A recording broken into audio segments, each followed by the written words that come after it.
इस मुल्क में कानून सब के लिए बराबर होना चाहिए। अग्निपथ स्कीम पर मुश्तइल नौजवानों के एहतजाज पर योगी हुकूमत क्यों तमाशाई बनी हुई है? इस तरह का सवाल MIM के रुकन पार्लिमान सैयद इम्तियाज जलील ने उठाया। मुल्क की मुखालफत और मुल्क के मुख्तलिफ रियासतों में जिस तरह से अग्निपथ की मुखालफत हो रही है, मुल्क की मुख्तलिफ रियासतों में जारी एहतजाज के ताल्लुक से MP जलील का कहना है कि नौजवानों की बरहमी जायज़ है।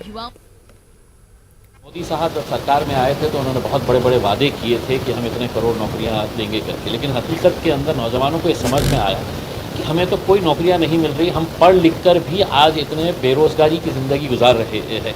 तो उनका गुस्सा स्वाभाविक है, लेकिन अब हमको ये देखना है कि अगर इनकी जगह के ऊपर ये जो नौजवान लड़के रास्ते के ऊपर आए हैं, अगर कोई मुसलमान होता तो फ़ौरन भारतीय जनता पार्टी की सरकारें बुलडोज़र लेकर निकल जाती।